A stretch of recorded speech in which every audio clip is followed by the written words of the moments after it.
कार्यक्रम के पुण्यार्जक हैं श्री विपिन कुमार जैन, श्रीमती अनीता जैन, श्री दीपक जैन दामाद, श्रीमती प्रीति जैन पुत्री, निहारिका जैन नातिन, अर्णव जैन नाती, श्री सौरभ जैन दामाद, श्रीमती प्रियंका जैन पुत्री, अमायरा नातिन, आराध्या जैन नातिन, श्री नितिन जैन पुत्र, श्रीमती शिल्पा जैन पुत्रवधू, अद्वैय जैन पौत्र, अद्विका जैन पौत्री।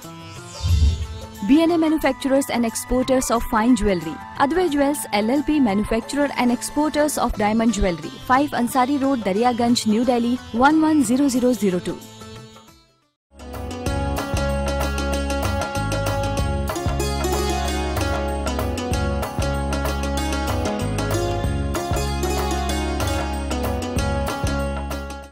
जय जिनेंद्र दर्शकों, एक बार फिर स्वागत है आप सभी का कुंडलपुर महामस्तका अभिषेक की 5वीं मंगल वर्षगांठ के विशेष अवसर पर प्रसारित इस विशेष प्रस्तुति श्रृंखला में। दर्शकों, आप जानते ही हैं कि 5 वर्ष पूर्व कुंडलपुर की पवित्र पावन भूमि पर भक्तों का मेला लगा था, जिसमें हजारों की संख्या में श्रावकों ने बड़े बाबा भगवान आदिनाथ का अभिषेक किया और पुण्य कमाया। इस वर्ष इस महामहोत्सव को 5 वर्ष पूर्ण हो चुके हैं। इस उपलक्ष्य में हम आपके समक्ष इस महामहोत्सव की यादें एक बार फिर लेकर आए हैं, जिसे आप प्रतिदिन घर बैठे देखकर आनंद का अनुभव कर रहे हैं।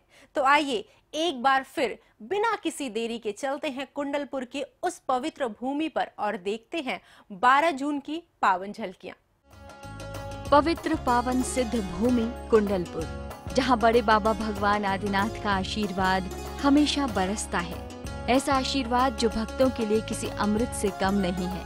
ऐसी पावन चमत्कारी प्रतिमा के दर्शनों के लिए वैसे तो वर्ष भर हजारों की संख्या में भक्तों का आवागमन होता है, लेकिन वर्ष 2016 में कुंडलपुर महामस्तकाभिषेक के दौरान तो यहाँ का दृश्य तो किसी समव शरण सा प्रतीत हुआ, जिसमें मुख्य गणधर के रूप में विराजमान थे छोटे बाबा आचार्य श्री विद्यासागर जी। 4 जून को प्रारंभ होने के बाद महोत्सव में प्रतिदिन सैकड़ों भक्तों ने बड़े बाबा का अभिषेक किया। क्रम से एक एक दिन बीतता गया और 12 जून को अनेक भक्त पुण्य कमाने यहाँ आए। प्रातः काल होते ही सभी भक्त बड़े बाबा भगवान आदिनाथ के अभिषेक के लिए सभी मंदिर जी में एकत्रित हो गए। दूसरी ओर छोटे बाबा संत शिरोमणि आचार्य श्री विद्यासागर जी महाराज सत्संग का भी कार्यक्रम स्थल पर आगमन हुआ। कुछ ही क्षणों बाद इंतजार की घड़ियां समाप्त हुईं और पुण्यशाली श्रावकों ने भगवान आदिनाथ का मस्तकाभिषेक प्रारंभ कर दिया। इस दिन प्रथम कलश करने का श्रीमती गेंदाबाई, राकेश जैन, अध्यक्ष दिगंबर जैन पंचायत सागर, नमिता जैन, श्रुतांश जैन, निशिता जैन सागर वालों को प्राप्त हुआ। इस मंगल अवसर पर सैकड़ों की संख्या में पधारे जैन परिवार और पूज्य आचार्य श्री भी मंद मंद मुस्कान के साथ खड़े होकर बड़े बाबा का पावन अभिषेक देख रहे थे। बड़ा ही दुर्लभ अवसर था ये। ओम ह्रीं श्रीं क्लीं ऐं अर्हं वं मं हम सं तं पं वं वं मं मं हम हम सं सं तं तं पं पं झं झं झीं झीं भीं भीं छीं छीं द्रां द्रां द्रीं द्रीं द्रावय द्रावय नमो रते भगवते श्रीमते पवित्रतरजलिन जिन विशेषयामि। ओम ह्रीं श्री वृषभादि वीरांतांजलिं स्नपयामः। ओम ह्रीं श्री वृषभादि वीरांतांजलिं स्नपयामः। ओम ह्रीं श्री वृषभादि वीरांतांजलिं स्नपयामः। ओम ह्रीं श्री वृषभादि वीरांतांजलिं स्नपयामः। ओम ह्रीं श्री वृषभादि वीरांतांजलिं स्नपयामः। ओम ह्रीं श्री वृषभादि वीरांतांजलिं स्नपयामः। ओम ह्रीं श्री वृषभादि वीरांतांजलिं स्नपयामः। ओम ह्रीं श्री वृषभादि वीरांतांजलिं स्नपयामः। ओम ह्रीं श्री वृषभादि वीरांतांजलिं स्नपयामः। ओम ह्रीं श्री वृषभादि वीरांतांजलिं स्नपयामः। ओम ह्रीं श्री वृषभादि वीरांतांजलिं स्नपयामः। कर ले जिन प्रतिमा अभिषेक लायो जल गगेरी। कर ले जिन प्रतिमा अभिषेक लायो जल गगेरी। ओ लायो जल गगेरी झूमे सारी नगेरी। लाए जल गगेरी झूमे सारी नगरी। कर लो जिन प्रतिमा अभिषेक लायो जल गगिरी। स्वर्ण कलश में जल भर करके गंगा सिंधु से लाए। स्वर्ण कलश में जल भर करके गंगा सिंधु से लाए। जिन मन तन को पावन कर जिन्हें अभिषेक करायो। कर लो जिन प्रतिमा अभिषेक लायो जल गगिरी। उलाए जल गगिरी झूमे सारी नगरी। लायो जल गगिरी झूमे सारी नगरी। कर ले जिन प्रतिमा अभिषेक लायो जल गगिरी। छाई खुशियां चारों ओर हमारी नगरी। हमारी नगरी प्यारी प्यारी नगरी। कर ले जिन प्रतिमा अभिषेक लायो जल गगिरी। आदिनाथ भगवान का मस्तक अभिषेक। श्री आदिनाथ भगवान का मस्तक अभिषेक। धन्य धन्य वे लोग यहाँ जो करते हैं अभिषेक। धन्य धन्य वे लोग यहाँ जो करते हैं अभिषेक। मस्तक अभिषेक श्री आदिनाथ भगवान का मस्तक अभिषेक। पर्वत पर नर नारी चढ़े कलशों में नीर भरे। होड़ लगी अभिषेक प्रभु का पहले कौन करे। होड़ लगी अभिषेक प्रभु का पहले कौन करे। नीर चीर की बहती धारा फिर भी ना भीगा तन सारा। ऐसी अन्न विशाल मूर्ति का कहीं नहीं उल्लेख। धन्य धन्य वे लोग यहाँ जो आज रहे सिरटे। मस्तक अभिषेक श्री आदिनाथ भगवान का मस्तक अभिषेक। ओ चलो भर भर लायो अपने मित्रों को ले आओ। आज प्रभु जी का दावन कराना है। ओ आज प्रभु जी का दावन कराना है। कोई रत्नों के कलश ले आओ जी ले आओ। कोई सोने के कलश ले आओ जी ले आओ। सब मिल करके आओ आज प्रभु जी का दावन कराना है। ओ आज प्रभु जी का दावन कराना है। जल भर भर आओ सब मिल करके आओ। आज प्रभु जी का दावन कराना है। पहला सुभाष जी सुभाष ट्रांसपोर्ट कटनी वालों को मिला। दूसरा अवसर दूसरे पार्षद भगवान के मस्तक पर शांति धारा करने का। हो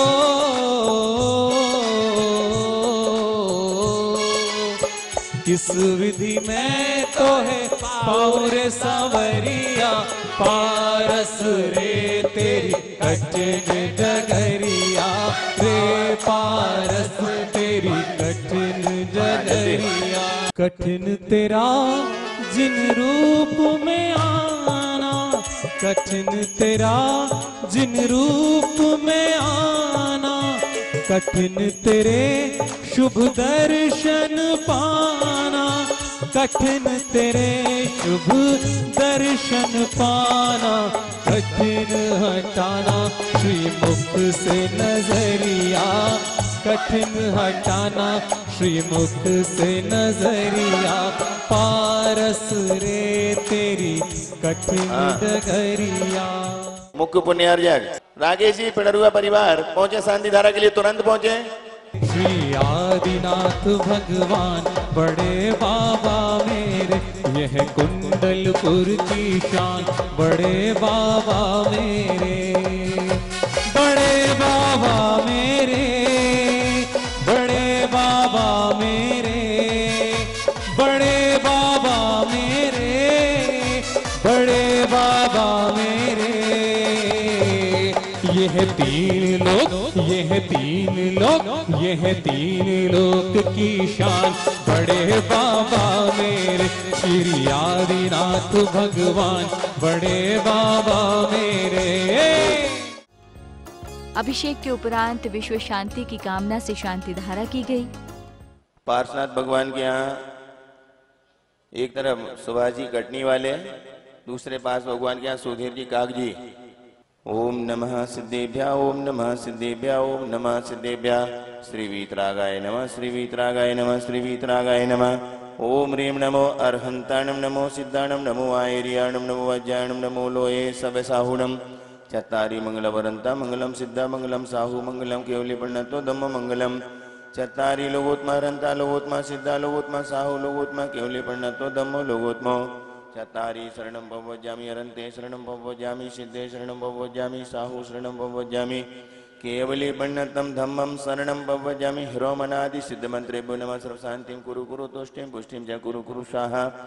ओम ह्रीं क्लीं क्लीं ऐं अर्हं वम मम हम सम तम पम वम वम मम मम हम सम सम तम तम पम पम झम झम झीम झीम छीम छीम द्राम द्राम द्रीम द्रीम द्रावय द्रावय नमो रते भगवते श्रीमते। ओम ह्रीं क्रोम मम पापम खंड खंड जय जय दय दय पच पच पाचय पाचय। ओम नमो अर्हम झम झीम छीम हम सम झम वम वापाहा छाम छीम छूम छीम छईम छूम छम छम छा छीम हिराम हिरीम हिरूम हिरीम हिरईम ह्रोम हिरम हिरम ह्रा द्राम द्रीम द्रावय द्रावय श्रीमदे ठाठम शांति मंत्रेणाभिषेकम करोमि। ओम रोम झुम पट किरीटिम किरीटिम गाताय गाताय पर विज्ञानी स्फोटय स्फोटय सहस्र खंडान कुरु कुरु पर मुद्राम छिंद छिंद पर मंत्रान बिंद बिंद छाम छा बाबा ह्रूम फट स्वरो रक्ष रक्ष स्वाहा। ओम नमो रते भगवते प्रक्षिणा शेष दोष कलम साय दिव्य तेजो मुहूर्ते नमः। श्री शांतिनाथाय शांति कराय, सर्व विघ्न प्रणाशनाय, सर्व रोगा मृत्यु विनाशनाय, सर्वर कुक्षुद्रोपद्रव नाशनाय, सर्व छाम डामर कृतोपद्रव नाशनाय, सर्व साकनी डाकनी भय निवारणाय, सर्वभूत प्रेतादि बाधा विनाशनाय, सर्वारिष्ट शांति कराय। ओम ह्राम ह्रीम ह्रूम ह्रम रास्याउ स नमः। सर्व शांतिं कुरु कुरु तुष्टिं पुष्टिं च कुरु कुरु स्वाहा। ओम ह्रीं श्रीं क्लीं रमस्याउ स अनाहत विद्यायै नमो अर्हन्ताण भव। सर्व शांतिं कुरु कुरु स्वाहा। ओम आहराम से ह्रीम आहरूम ऊरोम सहरा जगदावनाथनाय ह्रीम शांतिनाथाय नमः। सर्व शांतिं कुरु कुरु स्वाहा। ओम ह्रीं श्री शांतिनाथाय प्रातिहार्य श्रेष्ठ बीजाष्टन मंडन मंडिताय सर्वविघ्न शांतिकराय श्री शांतिनाथाय नमः। सर्व शांतिं कुरु कुरु स्वाहा। ओम नमो रते भगवते श्रीमते श्रीमत्पार्श्वनाथ तीर्थंकराय श्रीमद रत्नत्रय रूपाय दिव्य तेजो मूर्ते प्रभावन मंडिताय द्वादश गण सहिताय अनंत चतुष्टय सहिता समर्षण केवल ज्ञान लक्ष्मी शोभिताय अष्टादश दोष रहिताय सचत्वानि सद्गुण संयुक्ताय परमेष्टि परम पवित्राय सम्यक ज्ञानाय स्वयं भवे सिद्धाय बुद्धाय परमात्मनि परम सुखाय त्रिलोकमय व्याप्ताय अनंत संसार जग प्रमर्दनाय अनंत ज्ञान दर्शन वीर सुखस्पदाय त्रिलोक शंकराय सत्य ज्ञानाय सत्परम सर्वनाशकाय घाति कर्म क्षयंकराय जराय वास्माकं सकल व्याधि हन्तु श्रीमज्जनाभिषेक पूजन प्रसादात् सर्वसेवकानां सर्वदोष रोग शोक भय पीडा विनाशनं भवतु अपवादम् अस्माकं छिन्चिन्दे भिन्न भिन्दे मम कामम् अति कामं चिंदी चिंदी बिंदी बिंदी रति कामं चिंदी चिंदी बिंदी बिंदी बलि कामं चिंदी चिंदी बिंदी बिंदी क्रोधं चिंदी चिंदी बिंदी बिंदी सर्वपापं चिंदी चिंदी बिंदी बिंदी सर्ववैरं चिंदी चिंदी बिंदी बिंदी सर्व अग्निवायुवयं चिंदी चिंदी बिंदी बिंदी सर्वशत्रुविघ्नं चिंदी चिंदी बिंदी बिंदी सर्वोपसर्गं चिंदी चिंदी बिंदी बिंदी सर्वविघ्नं चिंदी चिंदी बिंदी बिंदी सर्वराज्यभयं चिंदी चिंदी बिंदी बिंदी सर्वचोरदुष्टभयं चिंदी चिंदी बिंदी बिंदी सर्वसर्वशिक्षहादिकभयं चिंदी चिंदी बिंदी बिंदी सर्वग्रहभयं चिंदी चिंदी बिंदी सर्वदोषं व्याधिं डाम्रं च कृतविघ्नं चिंदी चिंदी बिंदी बिंदी सर्वपरमन्त्रं चिंदी चिंदी बिंदी बिंदी सर्वात्मघातं चिंदी चिंदी बिंदी सर्वपरघातं चिंदी चिंदी बिंदी बिंदी सर्वशूलरोगं चिंदी चिंदी बिंदी बिंदी सर्वकुक्षिरोगं चिंदी चिंदी बिंदी बिंदी सर्वनासिकारोगं चिंदी चिंदी बिंदी बिंदी सर्वाक्षिरोगं चिंदी चिंदी बिंदी बिंदी सर्वकर्णरोगं चिंदी चिंदी बिंदी बिंदी सर्वशिरोरोगं चिंदी चिंदी बिंदी बिंदी सर्वज्वररोगं चिंदी चिंदी बिंदी बिंदी सर्वक्षयरोगं चिंदी चिंदी बिंदी बिंदी सर्वकुष्ठरोगं चिंदी चिंदी बिंदी बिंदी सर्वक्रूररोगं चिंदी चिंदी बिंदी बिंदी सर्वनरमारीं चिंदी चिंदी बिंदी बिंदी सर्वगजासुगोमहेशजमारीं चिंदी चिंदी बिंदी बिंदी सर्वसस्यमारीं चिंदी चिंदी बिंदी बिंदी सर्वधान्यमारीं चिंदी चिंदी बिंदी बिंदी सर्वलक्ष्मीमारीं लतामारीं चिंदी चिंदी बिंदी सर्वगुलमारीं चिंदी चिंदी बिंदी सर्वपत्रमारीं चिंदी चिंदी बिंदी सर्वपुष्पमारीं चिंदी चिंदी बिंदी सर्वफलमारीं चिंदी बिंदी सर्वराष्ट्रमारीं चिंदी चिंदी बिंदी सर्वक्रूर वेताल साकनी डाकनी भयानी चिंदी चिंदी बिंदी सर्ववेदनीयं चिंदी चिंदी बिंदी सर्वमोहनीयं चिंदी चिंदी बिंदी सर्वपस्मारीं चिंदी चिंदी सकल पूजिकानां असुकर्मजनित दुःखानि चिंदी चिंदी बिंदी बिंदी दुष्ट जन कृतान मंत्र तंत्र दृष्टि मुष्टि छल चित्र दोषान चिंदी चिंदी बिंदी सर्व बिंदी दुष्ट देव दानव वीर नर नहर संयोग निकृत दोषान चिंदी चिंदी बिंदी बिंदी सर्वष्ट कुली नाग जनित विषभयानि चिंदी चिंदी बिंदी सर्व बिंदी स्थावर जंगम वृश्चिक सर्वाधिक दोषान चिंदी चिंदी बिंदी बिंदी सर्व सहाज पदाधिकृत दोषान चिंदी चिंदी बिंदी पर शत्रुग्रत मानो चटन विद्वेषण मोहन वशीकरणादि दोषान चिंदी चिंदी बिंदी ओम यस्मभ्यं सकल पूज्यनानां सुदर्शन महाजय चक्र विक्रम सत्य तेजो बल शौर्य शांतिम गुरु गुरु सर्व जीवानंदनम गुरु गुरु सर्व जनानंदनम गुरु गुरु सर्व भव्यानंदनम गुरु गुरु सर्व गोकुलानंदनम गुरु गुरु सर्व राजानंदनम गुरु गुरु सर्व ग्राम नगर कीटा करवट मठम तो पत्तन दोनव संवाहानंदनम गुरु गुरु सर्वानंदनम गुरु गुरु यस्सुखम दृश्य लोकेषु व्याधि विष्णु विवर्जितम अव्यम क्षयम आरोग्यम स्वस्तिरस्तु विधीयते तव भक्ति प्रसादान लक्ष्मी पुरराजिगे पद्भ्रष्टो भद्रव दारिद्रोद्भव भद्रव शौचापक चक्रोद्भव भद्रव प्रचंड प्रमनंजलोद्भव भद्रव साकनी डाकनी भूत विसाज कृतो भद्र दुर्भिक्ष व्यापार वृद्धि रहित वदनाम विनाशनम भवतु सकल पूजगणानां श्री शांतिरस्तु शिवमस्तु जयोस्तु नित्यमारोग्यमस्तु सर्वेषां पुष्टिरस्तु तुष्टिरस्तु समृद्धिरस्तु कल्याणमस्तु सुखमस्तु अभिवृद्धिरस्तु दीर्घायुरस्तु कुलगोत्र धनानि सदा सन्तु श्री सदर्वलायु आरोग्य ऐश्वर्य अभिवृद्धिरस्तु ओम नीमरम नमो संपूर्ण कल्याण मंगल रूप प्रथा भवतु श्री चंद्र प्रभु वासपूज मल्लिनाथ मुनीश्वर नमिनाथ नेमिनाथ पार्श्वनाथ महावीर स्वामी इत्येभ्यो नमः इत्यनेन मंत्रेण नवग्रहाणां शान्त्यर्थं गन्धोदकधारा वर्षणं सम्पूजिकानां प्रतिपालिकानां यतीन्द्र सामान्य तपोधनानां देशस्य राष्ट्रस्य पुरस्य राज्ञा करोतु शान्तिं भगवान् जिनेन्द्र करोतु शान्तिं भगवान् जिनेन्द्र करोतु शान्तिं भगवान् जिनेन्द्र।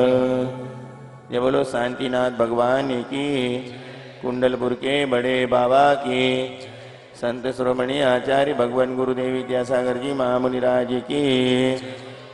हाँ चलिए आइए अर्घ लेंगे। मुख्य पुण्यार्घ गंधोदक लेके गुरुदेव के पास जाएंगे, फिर इसके बाद यहाँ पर आरती होगी। उदक चंदन तंदुल पुष्प चरु सुदीप सुधोप पलार्घ कई धवल मंगल गान रवा कुल जिन ग्रहे जिन नाथ महम यजे। ओम नियमशेकांते प्रस्वादी वीरांतेभ्यो कुंडलपुर बड़े बाबा प्रसन्नाथ जिनेन्द्र श्री पार्श्वनाथ जिनेन्द्रेभ्यो अर्घ्यं निर्वपामिते। कुंडलपुर बड़े बाबा मंदिर निर्माण में अब तक दानदाताओं ने जो धनराशि दान स्वरूप दी है, उस धन का उपयोग यहाँ की निर्माण कमेटी ने बड़े सुनियोजित तरीके से उसका उपयोग किया है, जिसके मंदिर निर्माण में वर्ष 2016 से 2021 तक के क्रमबद्ध और सुनियोजित उपयोग और मंदिर निर्माण कार्य की प्रगति पर आधारित एक वृत्त चित्र का अवलोकन अभी आप करने जा रहे हैं। कुंडलपुर विश्व प्रसिद्ध राष्ट्रीय दिगंबर जैन तीर्थ स्थान और कुंडलपुर की कुंडलाकार पहाड़ियों में स्थित बड़े बाबा का मंदिर लगभग 5वीं और 6वीं शताब्दी की प्राचीनतम पद्मासन मूर्ति 12 फुट ऊंची एक ही पत्थर में तराशी गई, जिसकी मान्यता लोक में बड़े बाबा के रूप में है। साधक आचार्य श्री विद्यासागर जी के मन में ये विचार उठा कि छोटे से गर्भगृह से बड़े बाबा को बड़े गर्भगृह में विराजित किया जाए, जिससे बड़े बाबा के भक्त उनकी मनोहारी प्रतिमा के दर्शन का अच्छे से लाभ उठा सकें। और फिर सकल जैन समाज ने सर्वसम्मति से निर्णय लिया कि कि बड़े बाबा का भव्य मंदिर निर्माण किया जाए। सिर्फ बुंदेलखंड का ही नहीं बल्कि विश्व का सबसे ऊंचा शिखर वाला जिनालय श्री बड़े बाबा मंदिर का निर्माण नागर शैली स्थापत्य कला के अनुसार किया जा रहा है।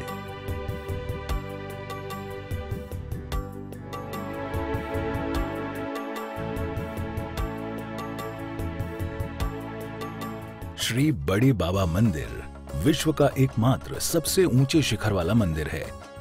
मंदिर के मुख्य शिखर की ऊंचाई 189 फीट है। श्री बड़े बाबा मंदिर 10 लाख घन फीट क्षेत्रफल का है, जो विश्व में इसे सबसे अधिक ऊंचाई वाले मंदिर के साथ साथ सबसे अधिक घन फीट क्षेत्र वाले मंदिर का गौरव प्रदान करता है।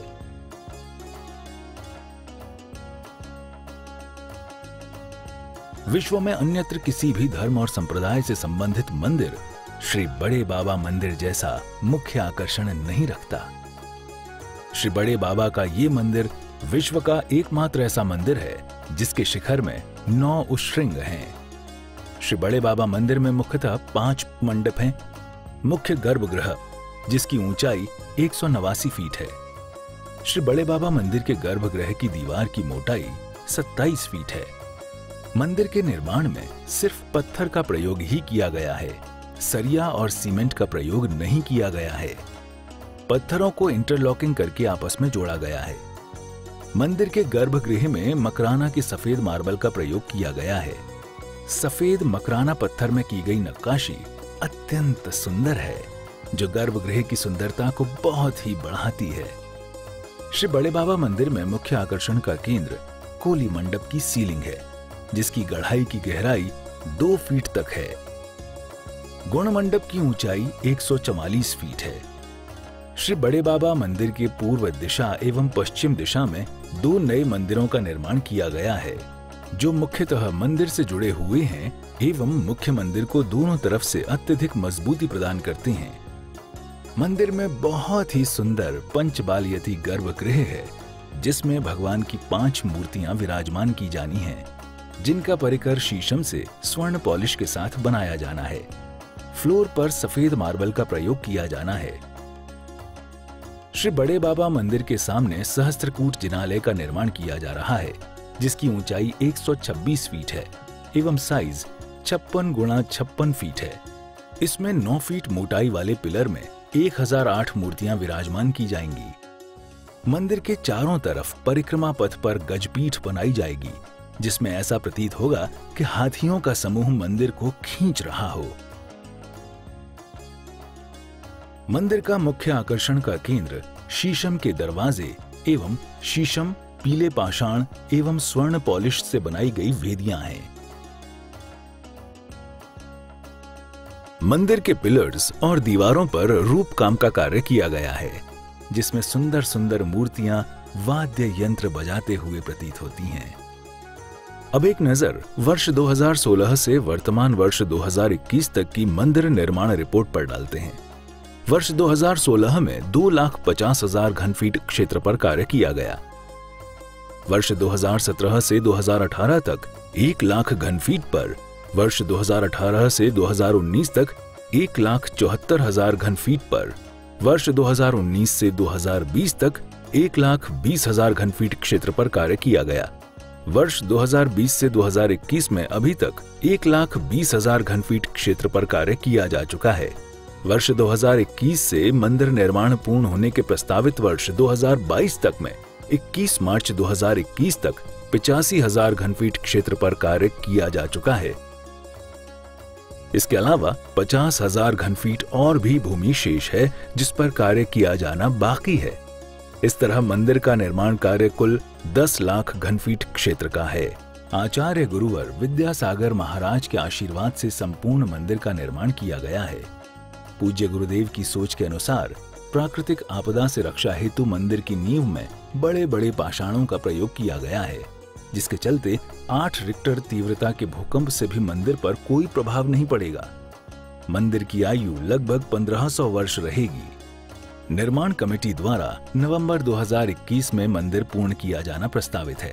इसके उपरांत आचार्य श्री के सत्संग सानिध्य में विश्व के इस अनूठे और अद्भुत मंदिर का पंच कल्याणक आयोजित हो, ऐसी मंगल भावना है। जैन धर्म की शाश्वत प्रभावना एवं जैन संस्कृति के संरक्षण के निमित्त कुंडलपुर बड़े बाबा मंदिर के निर्माण कार्य में अपना सहयोग देकर एक सच्चे जैन अनुयायी होने की अपनी जिम्मेदारी जरूर निभाएं। यूं भी आचार्य श्री ने कहा है कि आज आप जो थोड़ा दान दे रहे हैं उसे थोड़ा न समझें, एक समय आएगा जब वह वट वृक्ष बनकर फैलेगा। पारस चैनल के सभी दर्शकों को मेरा जय जिनेंद्र। मैं अध्यक्ष राकेश जैन, दिगंबर जैन पंचायत सभा सागर आज बहुत अभिभूत हूँ कि हम सब मिलकर बड़े बाबा के ऐतिहासिक मस्तकाभिषेक की 5वीं वर्षगांठ मनाने जा रहे हैं। आचार्य भगवान की अद्भुत कल्पना, विश्व की एक अनूठी कृति जो नागर शैली से बंसी पहाड़पुर एवं भुज गुजरात के लगभग 10,000 घन फुट पत्थरों में अद्भुत नक्काशी करके सन 2021 में ही आचार्य भगवान का सपना साकार कर कुंडलपुर तीर्थ क्षेत्र कमेटी नया इतिहास रचने जा रही है। आज हर कोई कुंडलपुर के बड़े बाबा का दर्शन करके अपने आप को धन्य समझता है। मैं तो एक बार सबसे करबद्ध निवेदन करता हूँ कि आप सभी अपनी चंचला लक्ष्मी का उपयोग करके मंदिर निर्माण एवं पंचकल्याणक के पुण्य कार्य में सहभागी बने। जय जिनेंद्र।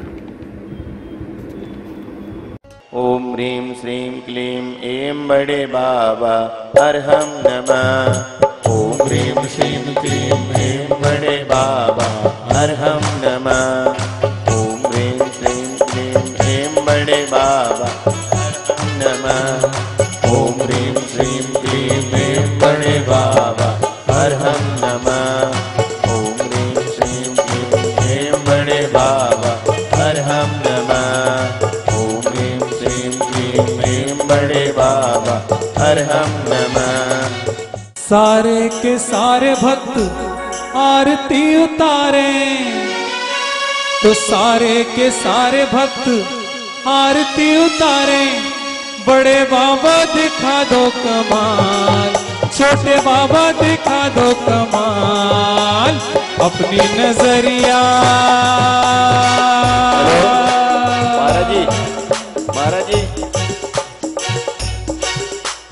अपनी नजरिया थोड़ी उठा दइयो, कर दइयो माला माल।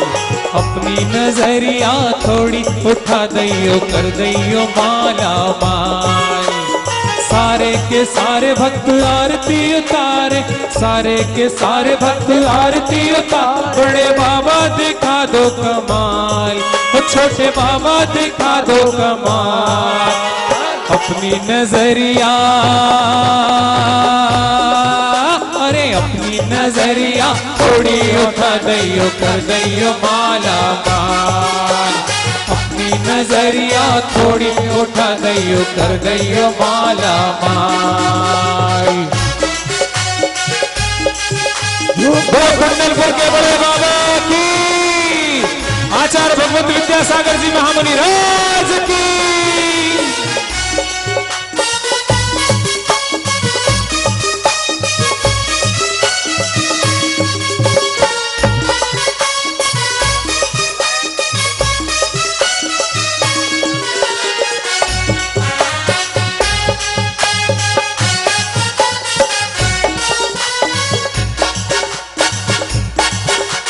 भक्तों ने मिलके आरती सजाई, भक्तों ने मिलके, अरे भक्तों ने मिलके के आरती सजाई, दीपक की सोने की ज्योति जगाई, दीपक की सोने की ज्योति जगाई, ज्योति है जगमग जगाई, वो देखो ज्योति है जगमग जगाई।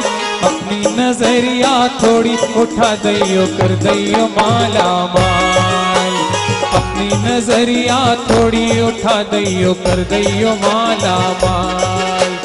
सारे के सारे भक्त आरती उतारे, सारे के सारे भक्त, अरे सारे के सारे भक्त आरती उतारे। बड़े बाबा दिखा दो कमाल, छोटे बाबा दिखा दो कमाल। अपनी नजरिया थोड़ी उठा दइयो कर दइयो माला माल, अरे अपनी नजरिया थोड़ी उठा दइयो कर दइयो माला माल।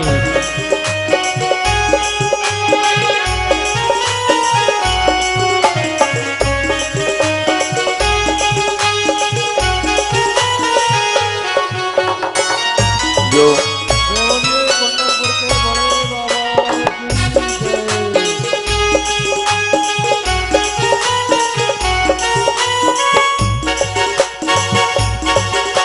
बड़े बाबा से के महोत्सव, कीबोर्ड को थोड़ा स्लो रखें। बड़े बाबा से के महोत्सव, खुशियां दे अपार। श्रद्धा जल से कलश करो सब, श्रद्धा जल से कलश करो सब। बड़े बाबा के द्वार, बड़े बाबा के द्वार। सुख शांति समृद्धि मिलेगी, सुख शांति समृद्धि मिलेगी। रत्नात्रय की निधि मिलेगी, बड़े बाबा के द्वार की भव्यो, बड़े बाबा के द्वार।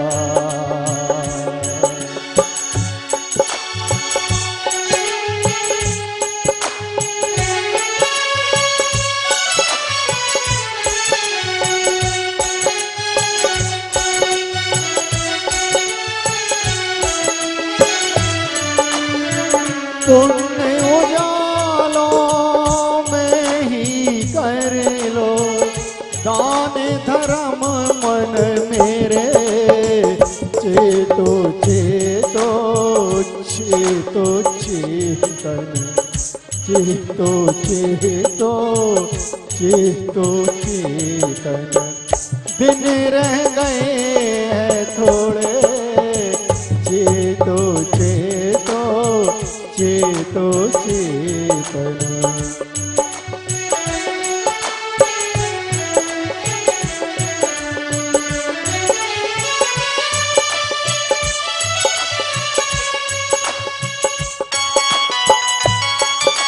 और अच्छे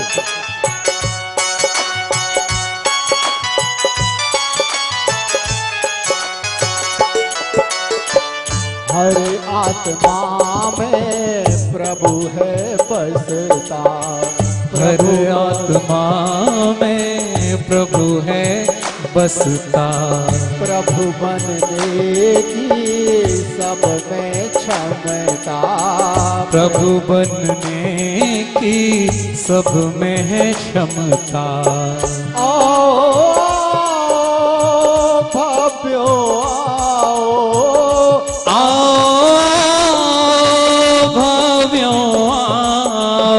तीर्थ कुंडलपुर बुला रहा। मोहे अंधेरा दूर भगेगा, मोहे अंधेरा भागे अंधेरा। धर्म सवेरा बुला रहा। आओ आओ कुंडलपुर में आओ, आओ आओ कुंडलपुर में आओ। लाइट व्यवस्था से निवेदन है, व्हाइट लाइट जला दें, हैलोजन बंद करके व्हाइट लाइट जला दें। लाइटमैन से निवेदन है।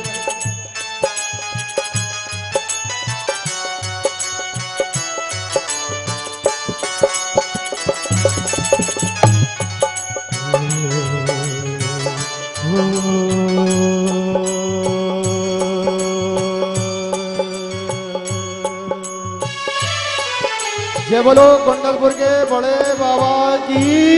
ओम ह्रीं श्रीं क्लीं ऐं बड़े बाबा अरहम नमः। ओम ह्रीं श्रीं क्लीं ऐं बड़े बाबा अरहम नमः। अरहम नमः बोलो अरहम नमः। अरहम नमः अरहम नमः। ओम ह्रीं श्रीं क्लीं ऐं बड़े बाबा अरहम नमः। ओम ह्रीं श्रीं क्लीं ऐं बड़े बाबा अरहम नमः। ओम ह्रीं श्रीं क्लीं ऐं बड़े बाबा अरहम नमः।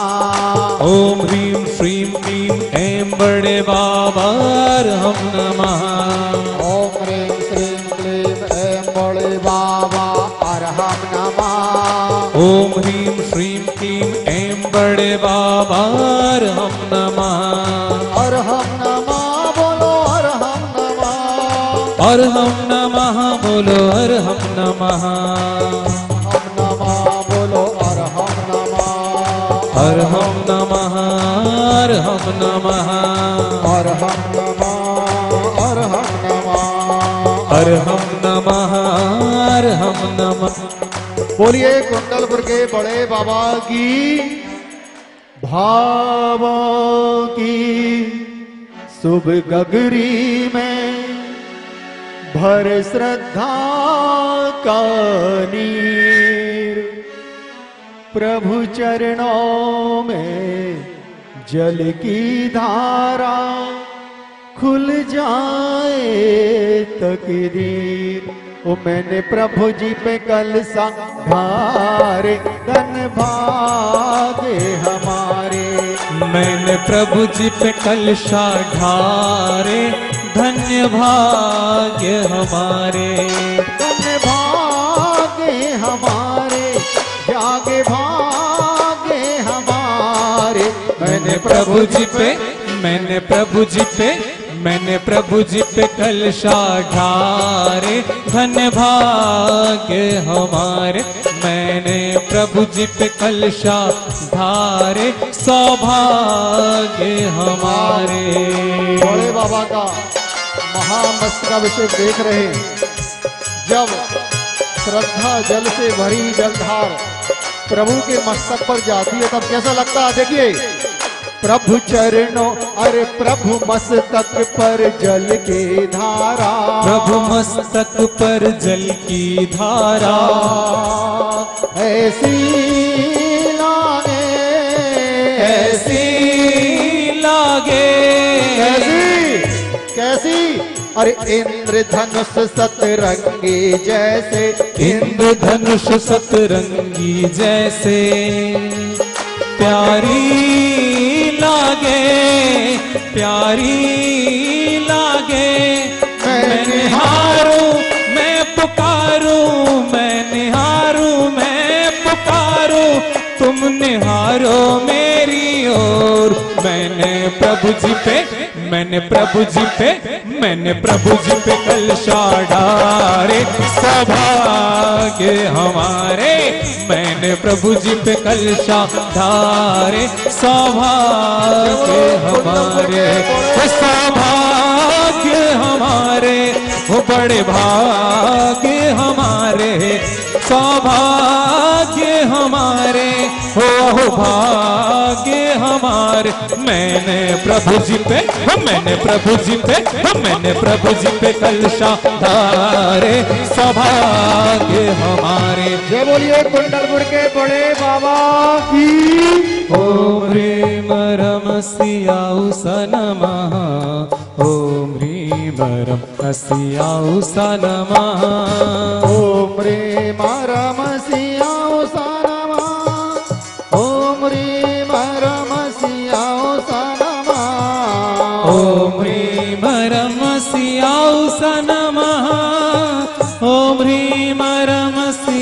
सनमा ओम ह्रीम रम सियाओ सनमा ओम ह्रीम रम सियाओ सनमा ओम ह्रीम रम सियाउ सनमः ओम ह्रीम रम सियाउ सनमः ओम ह्रीम रम सियाओ सनमा ओम ह्रीम रम सियाओ सनमा ओम ह्रीम रम सियाउ सनमः ओम ह्रीम रम सियाउ सनमः ओम ह्रीम रम सियाओ सनमा ओम ह्रीम रम सियाओ सनमा ओम ह्रीम रम सियाउ सनमः ओम ह्रीम रम सियाउ सनमः ओम ह्रीम रम सियाओ सनमा ओम ह्रीम रम सियाओ सनमा ओम ह्रीम रम सियाउ सनमः ओम ह्रीम रम सियाउ सनमः ओम ह्रीम रम सियाओ सनमा ओम ह्रीम रम सियाओ सनमा ओम ह्रीम रम सियाउ सनमः ओम ह्रीम रम सियाउ सनमः ओम ह्रीम रम सियाओ सनमा ओम ह्रीम रम सियाओ सनमा ओम ह्रीम रम सियाउ सनमः ओम ह्रीम रम सियाउ सनमः ओम ह्रीम रम सियाओ सनमा ओम ह्रीम रम सियाओ सनमा ओम ह्रीम रम सियाउ सनमः ओम ह्रीम रम सियाउ सनमः ओम ह्रीम रम सियाओ सनमा ओम ह्रीम रम सियाओ सनमा ओम ह्रीम रम सियाउ सनमः ओम ह्रीम रम सियाउ सनमः ओम ह्रीम ओम ह्रीम ओम ह्रीम ओम ह्रीम ओम ह्रीम ओम ह्रीम ओम ह्रीम ओम ह्रीम ओम ह्रीम ओम ह्रीम ओम ह्रीम ओम ह्रीम ओम ह्रीम ओम ह्रीम ओम ह्रीम ओम ह्रीम ओम ह्रीम राम सियाओ सनमा। बोलिए कुंडलपुर के बड़े बाबा की जोर से ऐसे आवाज नहीं आई अभी। जब बोलो कुंडलपुर के बड़े बाबा की जय। जो भक्त बाहर लाइन लगा के दर्शन कर रहे हैं जरा दोनों हाथ ऊपर उठाएंगे और पूरे पुण्योग के साथ बोलेंगे वह कुंडलपुर के बड़े बाबा की, बड़े बाबा की, बड़े बाबा की। बोलिए परम पूज्य संत शिरोमणि आचार्य भगवान विद्यासागर जी महाराज छोटे बाबा की, छोटे बाबा की, छोटे बाबा की। युग दृष्टा दृष्टि है जिनकी जो चलते फिरते तीरथ है। नगर प्रांत नहीं सारे भूबर फैल रही यश कीरत है। नमन करो श्री बड़े बाबा को वंदन बारंबार करो गूंज जाए भूमंडल सारा ऐसी जय जयकार करो। आदिनाथ भगवान की जय जय, आदिनाथ भगवान की जय जय, अजितनाथ भगवान की जय जय, संभवनाथ भगवान की जय जय, अभिनंदन भगवान की जय जय, सुमतिनाथ भगवान की जय जय, पद्म प्रभु भगवान की जय जय, तो पार्श्वनाथ भगवान की जय जय, चंद प्रभु भगवान की जय जय, पुष्पनाथ भगवान की जय जय, शीतलनाथ भगवान की जय जय श्यांसनाथ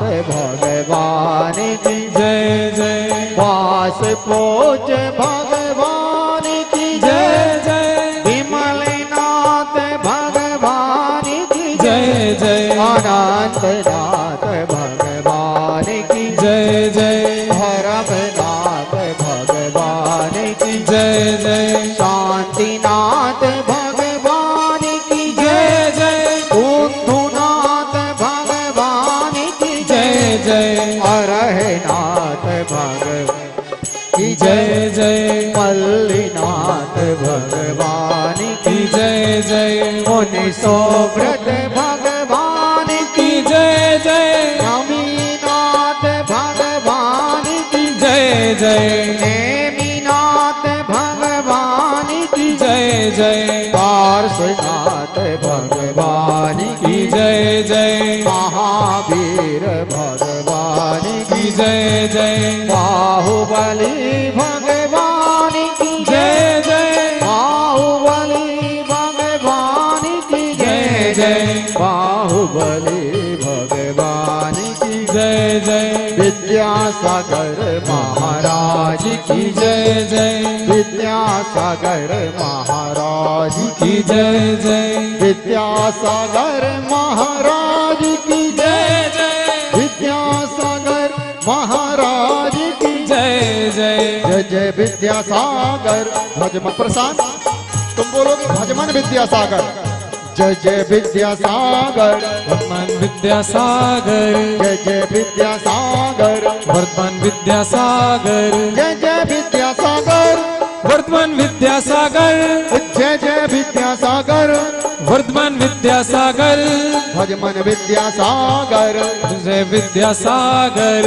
भजमन विद्यासागर जय जय विद्यासागर भजमन विद्यासागर जय जय विद्यासागर ये बोलिए कुंडलपुर के बड़े बाबा की कोई विषयों में डूबा है कोई विष पान करता है कोई विषयों में डूबा है कोई विष पान करता है कोई विद्या के सागर में अमर स्नान करता है कोई विद्या के सागर में अमर स्नान करता है कोई दर्शन का विलासी कोई चर्चा का विलासी कोई दर्शन का अभिलाषी कोई चर्चा का अभिलाषी चरण में आके बैठा जो वो तो है जग न बड़ भागे चरण में आके बैठा जो वो तो है जग में बड़ भागी कोई विषयों में डूबा है कोई विष पान करता है कोई विषयों में डूबा है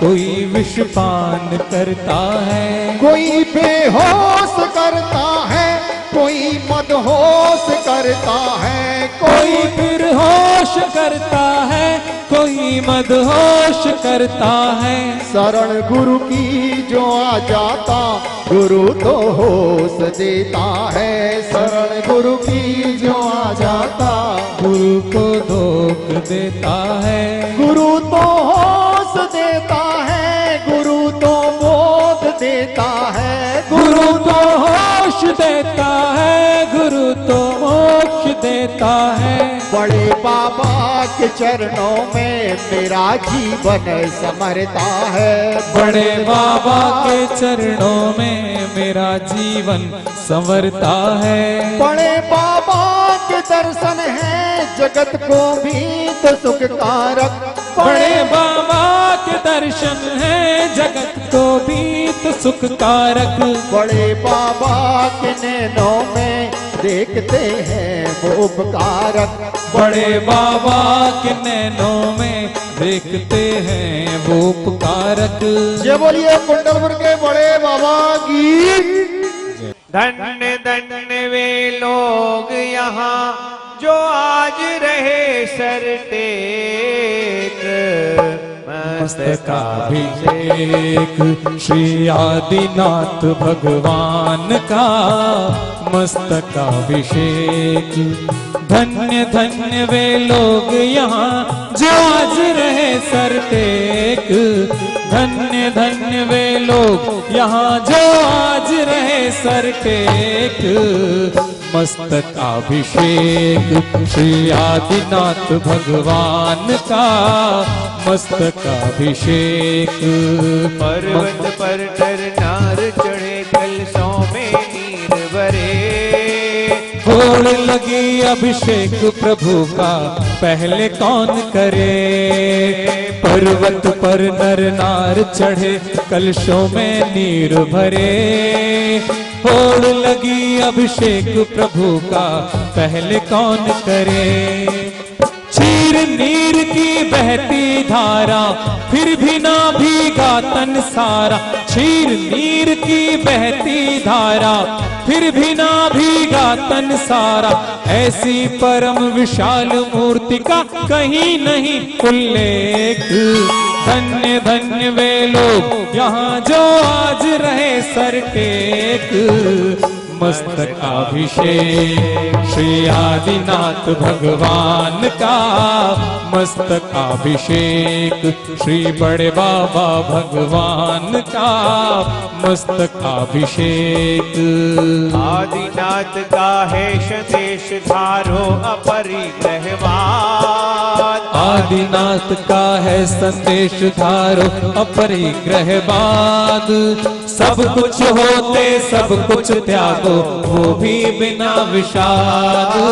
सब कुछ होते सब कुछ त्यागो वो भी बिना विषाद। भौतिक बल पर मत इतराओ मत इतराओ। दया क्षमा की शक्ति बढ़ाओ। दया क्षमा की शक्ति बढ़ाओ। आत्महित के हेतु हृदय में जागृत करो विवेक। धन्य धन्य वे लोग यहाँ जो आज रहे सरटे। ओम ह्रीं श्रीं क्लीं ऐं बड़े बाबा अरहं नमः। ओम ह्रीं श्रीं क्लीं ऐं बड़े बाबा अरहं नमः। अरहं नमः बोलो अरहं नमः। अरहं नमः बोलो अरहं नमः। ओम ह्रीं श्रीं क्लीं ऐं बड़े बाबा अरहं नमः। ओम ह्रीं श्रीं क्लीं ऐं बड़े बाबा अरहं नमः। अरहं नमः बोलो अरहं नमः। अरहं नमः बोलो अरहं नमः। ओम ह्रीं श्रीं क्लीं ऐं बड़े बाबा अरहं नमः। ओम ह्रीं श्रीं क्लीं ऐं बड़े बाबा अरहं नमः। अरहं नमः बोलो अरहं नमः। अरहं नमः बोलो अरहं नमः। ओम ह्रीं श्रीं क्लीं ऐं बड़े बाबा अरहं नमः। ओम ह्रीं श्रीं क्लीं ऐं बड़े बाबा अरहं नमः। ओम ह्रीं श्रीं क्लीं ऐं बड़े बाबा अरहं नमः। धीरे धीरे चलो रे मंदिर भगवन के गुण गाने को। बढ़ते चलो हजारों लोगों वीतरागता पाने को।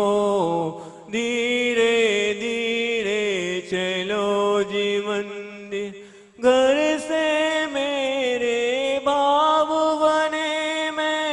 मंदिर जी में जाऊंगा वीतराग के दर्शन करके मन ही मन हर्षाऊंगा। पारस प्रभु का दर्शन करते। पारस प्रभु का दर्शन करते। पाप अनंत मिटाने को। बढ़ते चलो हजारों लोगों वीतरागता पाने को। धीरे धीरे चलो जी मंदिर भक्ति भाव से दर्शन करके कूप से जल भर लाऊंगा। दोनों हाथ में कलश को लेकर भगवन को नहलाऊंगा। ऐसा भव जीव ही करते, ऐसा भव जीव ही करते, अपना दुख मिटाने को। बढ़ते चलो हजारों लोगों वीतरागिता पाने को। थाल में अष्टदब को लेकर पूजन विधि को रचाऊंगा। भगवन के गुण पाने को मैं गुण आराधन गाऊंगा। देव शास्त्र गुरु पूजन करते, देव शास्त्र गुरु पूजन करते, रत्नात्रय निधि पाने को। बढ़ते चलो हजारों लोगों वीतरागिता पाने को। हे प्रभु आप तो केवल ज्ञानी, तीनों लोक विजेता हो। हे प्रभु आप तो सिद्ध स्वरूपी, मुक्ति पथ के नेता हो। मेरा मुझसे मिलन करा दो, मेरा मुझसे मिलन करा दो। मरण समाधि पाने को। बढ़ते चलो हजारों लोगों वीतरागिता पाने को। बोलो कुंडलपुर के बड़े बाबा की। ओम ह्रीं श्रीं क्लीं ऐं बड़े बाबा अर्हं नमः। ओम ह्रीं श्रीं क्लीं ऐं बड़े बाबा अर्हं नमः। ओम ह्रीं श्रीं क्लीं ऐं बड़े बाबा अर्हं नमः। ओम ह्रीं श्रीं क्लीं ऐं बड़े बाबा अर्हं नमः। ओम ह्रीं श्रीं क्लीं ऐं बड़े बाबा अर्हं नमः। ओम ह्रीं श्रीं क्लीं ऐं बड़े बाबा अर्हं नमः। ओम ह्रीं श्रीं क्लीं ऐं बड़े बाबा अर्हं नमः। ओम ह्रीं श्रीं क्लीं ऐं बड़े बाबा अर्हं नमः। ओम ह्रीं श्रीं क्लीं ऐं बड़े बाबा अर्हं नमः। ओम ह्रीं श्रीं क्लीं ऐं बड़े बाबा अर्हं नमः। ओम ह्रीं श्रीं क्लीं ऐं बड़े बाबा अर्हं नमः। ओम ह्रीं श्रीं क्लीं ऐं बड़े बाबा अर्हं नमः। ओम ह्रीं श्रीं क्लीं ऐं बड़े बाबा अर्हं नमः। ओम ह्रीं श्रीं क्लीं ऐं बड़े बाबा अर्हं नमः। ओम ह्रीं श्रीं क्लीं ऐं बड़े बाबा अर्हं नमः। ओम ह्रीं श्रीं क्लीं ऐं बड़े बाबा अर्हं नमः। ओम ह्रीं श्रीं क्लीं ऐं बड़े बाबा अर्हं नमः। ओम ह्रीं श्रीं क्लीं ऐं बड़े बाबा अर्हं नमः। ओम ह्रीं श्रीं क्लीं ऐं बड़े बाबा अर्हं नमः। ओम ह्रीं श्रीं क्लीं ऐं बड़े बाबा अर्हं नमः। ओम ह्रीं श्रीं क्लीं ऐं बड़े बाबा अर्हं नमः। ओम ह्रीं श्रीं क्लीं ऐं बड़े बाबा अर्हं नमः। ओम ह्रीं श्रीं क्लीं ऐं बड़े बाबा अर्हं नमः। ओम ह्रीं श्रीं क्लीं ऐं बड़े बाबा अर्हं नमः। ओम ह्रीं श्रीं क्लीं ऐं बड़े बाबा अर्हं नमः। ओम ह्रीं श्रीं क्लीं ऐं बड़े बाबा अर्हं नमः। ओम ह्रीं श्रीं क्लीं ऐं बड़े बाबा अर्हं नमः। ओम ह्रीं श्रीं क्लीं ऐं बड़े बाबा अर्हम नमः। ओम ह्रीं श्रीं क्लीं ऐं बड़े बाबा अर्हम नमः। ओम ह्रीं श्रीं क्लीं ऐं बड़े बाबा अर्हम नमः। ओम ह्रीं श्रीं क्लीं ऐं बड़े बाबा अर्हम नमः। अभिषेक शांति धारा के उपरांत सभी भक्तों को आचार्य श्री ने अपनी मंगलकारी वाणी से लाभान्वित। आचार्य श्री की मंगल वाणी सुनने के लिए पांडाल भक्तों से खचाखच भरा हुआ था। संपदा हाथ में आ जाती है, प्राप्त होती है। हम मानते हैं यह हमारे पुण्य के उदय से आता, लेकिन श्रमिक लोग भी इसमें बहुत बड़ा योगदान देते हैं। उनका सत्कर्म यदि नहीं बनता तो वह संपदा आप लोगों के हाथ में नहीं आ सकती। ये जनता का धन है, अपने आप में बहुत महत्वपूर्ण बिंदु है। संयोजक महोदय ने, मंच के जो संयोजक कर रहे हैं, उन्होंने कहा न्याय मार्ग से कभी न मेरा पद डिग न जाए, ऐसे कुछ भाव थे। मुख्य रूप से प्रशासन को यह दिन दिया गया है प्रातः और मध्याह्न में। रविवार भी है, इसलिए हम सभी को इससे लाभ हो ऐसे भाव रखते हैं।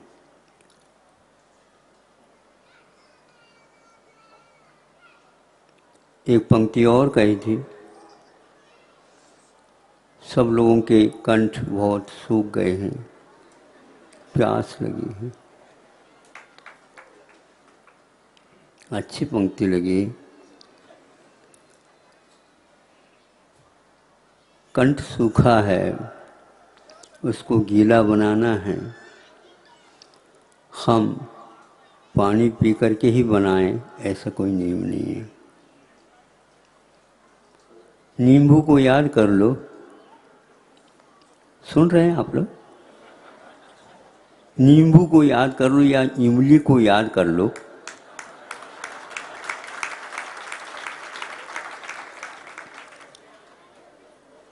पदार्थ में ही प्यास बुझाने की कोई क्षमता हो ऐसा नियम नहीं है, भावों में होता है। हम भाव की उपासना करें, द्रव्य में नहीं, क्योंकि द्रव्य के स्वरूप जानने से ही अनंत काल तक अविनश्वर द्रव्य अपने को उपलब्ध होगा। यह चंचला लक्ष्मी आप कह भी रहे हैं और सब लोगों को उसी के पीछे भगवा रही है।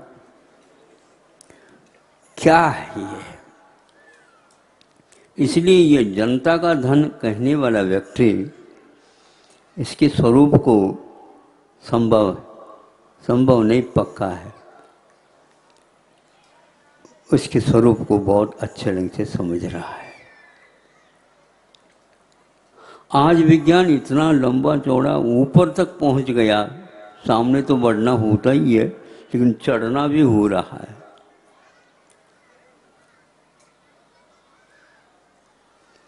और वैज्ञानिक कम नहीं है। कम का मतलब संपदा के पीछे वो भी बहुत काफी भाग रहे हैं।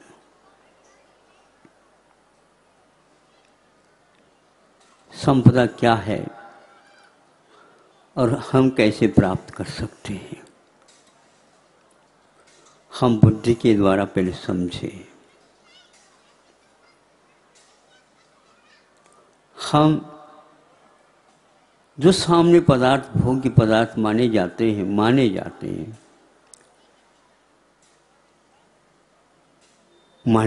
का मतलब है ही नहीं क्या महाराज? हाँ है वो, लेकिन हम उनके भोक्ता बने, ये तो एक बार अज्ञान माना जाएगा, विज्ञान नहीं माना जाएगा।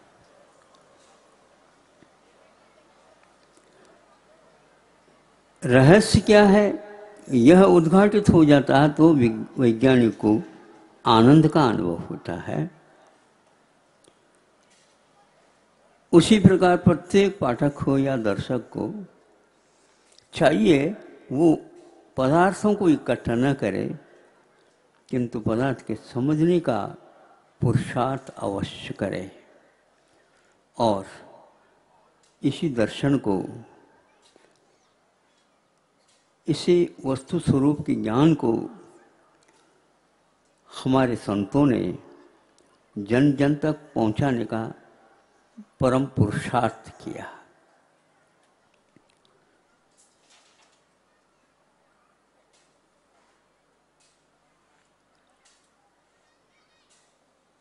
वस्तु के पास अपने आप में इतनी ऐसी शक्तियां हैं जो हम उनको समझे फिर शासन और प्रशासन अनुशासन की भी कोई आवश्यकता नहीं पड़ेगी, किंतु समझना पहले आवश्यक है।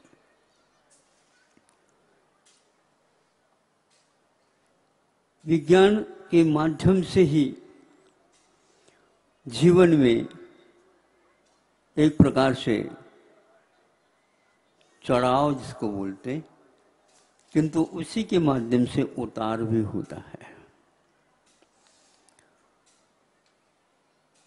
इसीलिए होता है कि उतार कि वह उसे समझता हुआ भी मोहित हो जाता है। अन्यथा न ले, किंतु चिकित्सा के क्षेत्र में बहुत सारे लोग उतर जाते हैं और शरीर के बारे में बहुत कुछ जान लेते हैं। बहुत कुछ क्या, आज तो पूरा ही जान लिया। इसके बावजूद भी मोहित क्यों होते हैं, इसके बारे में कोई भी उत्तर नहीं। जब एक एक कोशिका इसके गिनने में आ चुकी हैं, इसके बाद और कुछ वस्तु रहती नहीं शेष, और वो कोशिकाएं जब गिनने में आ रही हैं उस समय उससे प्रभावित नहीं होते हैं, तो शल्य चिकित्सा के उपरांत मोहित क्यों हो जाते हैं, इसका कोई उत्तर आज तक मुझे मिला नहीं। और जिसे मिल जाता है उसको मैं पर चिकित्सक की अपेक्षा से स्व चिकित्सक पहले है ऐसा मैं मानता हूँ। उसने अपने मन की शल्य चिकित्सा कर ली है। उसकी वह दृष्टि बहुत पैनी, और वह यदि दृष्टि दूसरे को भी मिल जाए तो प्राय कर चिकित्सक सबको निरोग बनाना चाहते हैं। उनका यह ध्येय यदि निरोग बनाना है तो वे मानसिक शल्य को भी अपने ढंग से उसकी चिकित्सा करके सब लोगों को बताएं तो बहुत अच्छा है। महाराज आप बता रहे हैं, मेरी बात सभी लोग स्वीकारते नहीं, किंतु डॉक्टरों की बात स्वीकार कर लेते, क्योंकि जो क्षणिक जिंदगी है, शरीर भी इसी प्रकार का है, फिर भी डॉक्टर कहते ही, चिकित्सक कहते ही, सारे के सारे शासन प्रशासन कोई बचता ही नहीं। जब रोग हो जाता है सब कुछ समर्पित करने के लिए तैयार हो जाते हैं।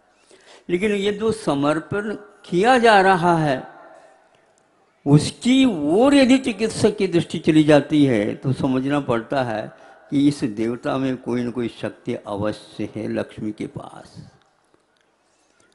लक्ष्मी और सरस्वती इन दोनों की पूजा भारत में प्राय करके होती है। इस युग में तो सरस्वती को तो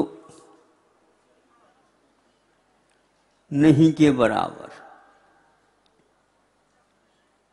इस सूत्र को पकड़ करके हम चले, हम आज से जिसको आप लक्ष्मी बोलते हो, उसकी पूजा न करके देश की, परदेश की, विश्व की, स्व की, पर की यदि सुख समृद्धि चाहते हो, उस सरस्वती को बार बार पहले प्रणाम करो।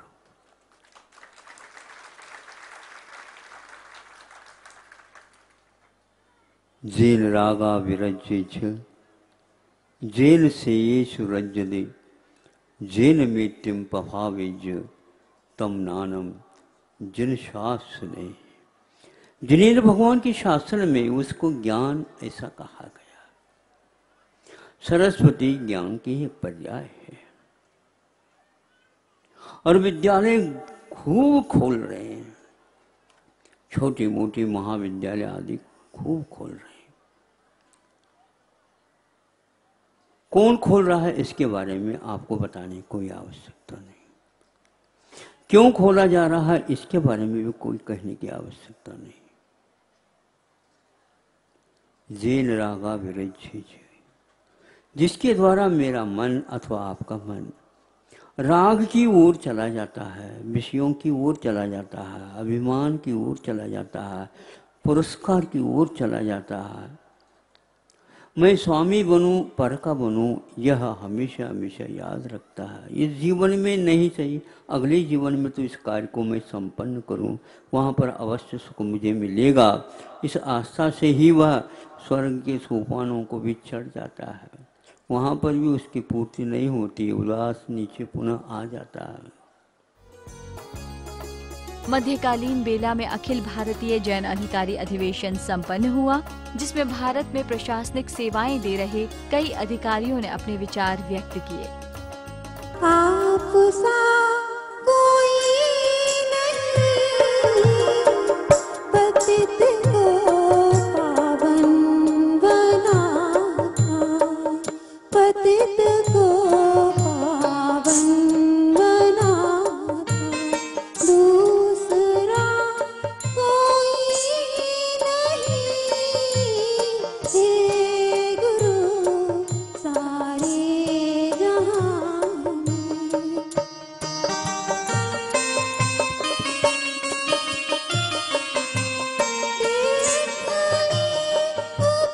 उपमाएं सारी जगत की, जग में यहाँ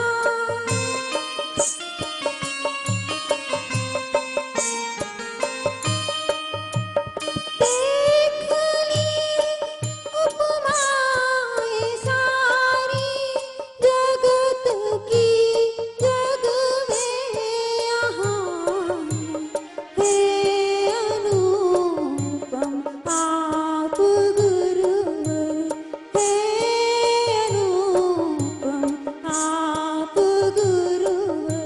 आचार्य गुरुवर का अगर दर्शन करोगे तो आत्मा के दर्शन स्वतः हो जाएंगे। एक बार जोरदार तालियां इस प्रस्तुति के लिए। भाई और बहनों, बहुत हर्ष का विषय है। इंदौर से हमारी लोकप्रिय सांसद 9वीं बार जो है लोकसभा के लिए चुनी गई और मध्य प्रदेश की शान, लोकसभा की आन, हमारी लोकसभा स्पीकर माननीय सुमित्रा ताई महाजन आज मुख्य अतिथि के रूप में हमारे बीच में पधार चुकी है। सुमित्रा ताई जी, आपका बहुत बहुत स्वागत है इस धर्म सभा में और जैन अधिकारियों के इस अखिल भारतीय जैन अधिवेशन में बहुत बहुत स्वागत है। कृपया मंच पर स्थान ग्रहण करने का कष्ट करें।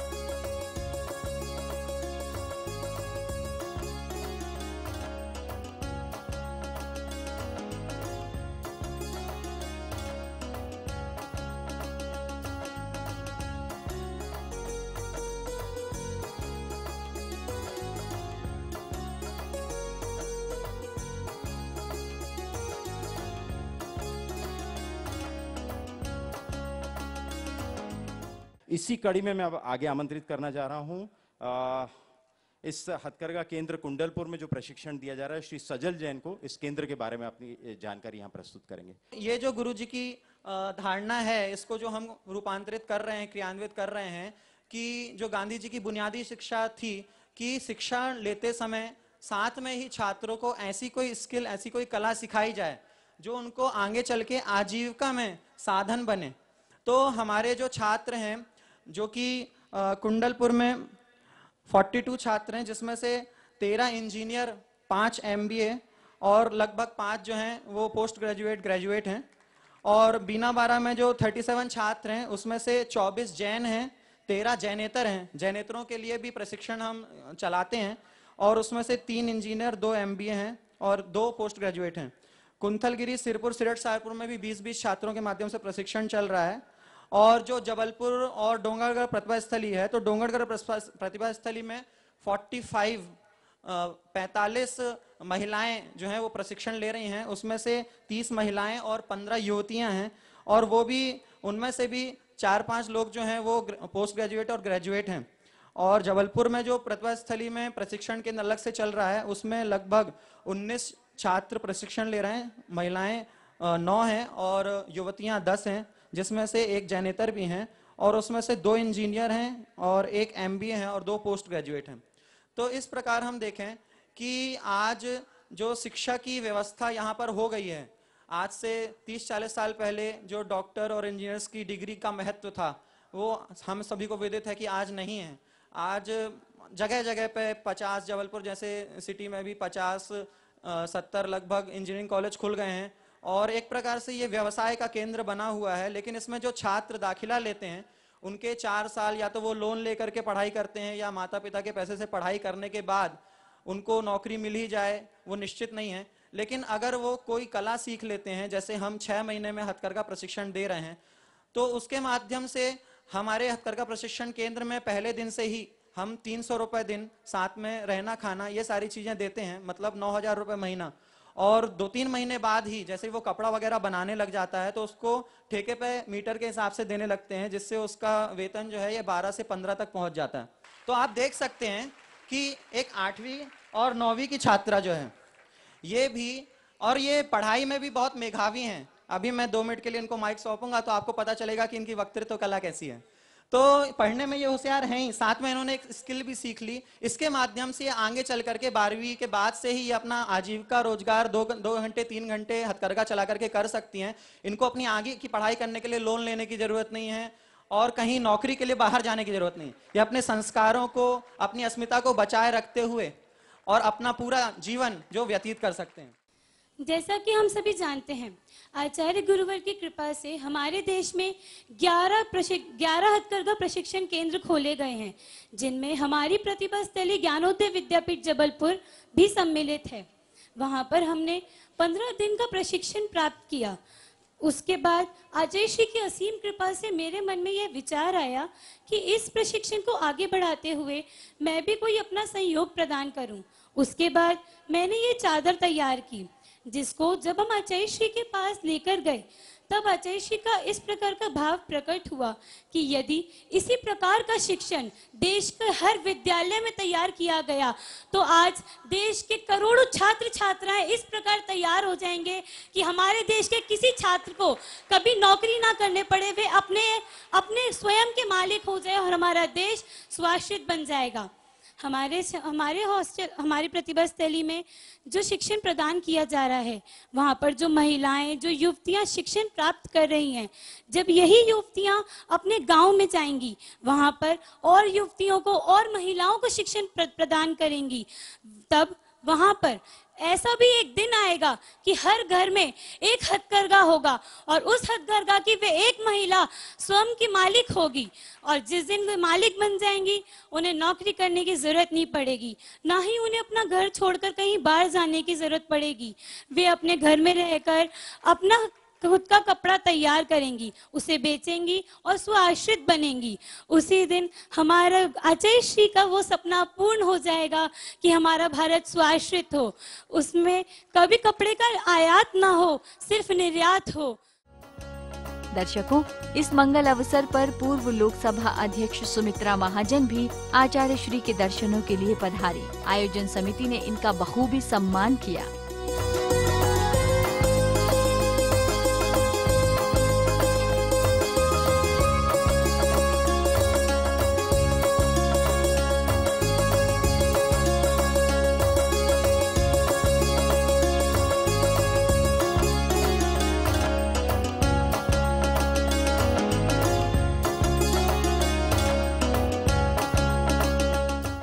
आज बड़े बाबा के देखा जाए तो पहली बार मैं यहाँ आई हूँ दर्शन किए,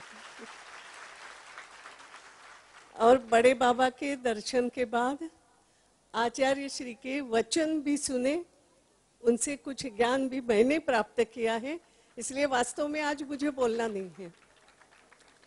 जो आदेश एक प्रकार से उन्होंने दिया है कि भारत की शिक्षा कैसी हो, भारत के इतिहास को कैसे प्रचारित करे, और मुझे सबसे बड़ी बात लगी आचार्य श्री कि भारत की मुद्रा को वजन प्राप्त करने की जो बात आपने कही, सही होता है। जब से मैं स्पीकर बनी हूँ, विदेशों में बहुत जाना पड़ता है, और वहाँ मैं ये अनुभव करती हूँ, और लगता है इस पर विचार होना ही चाहिए।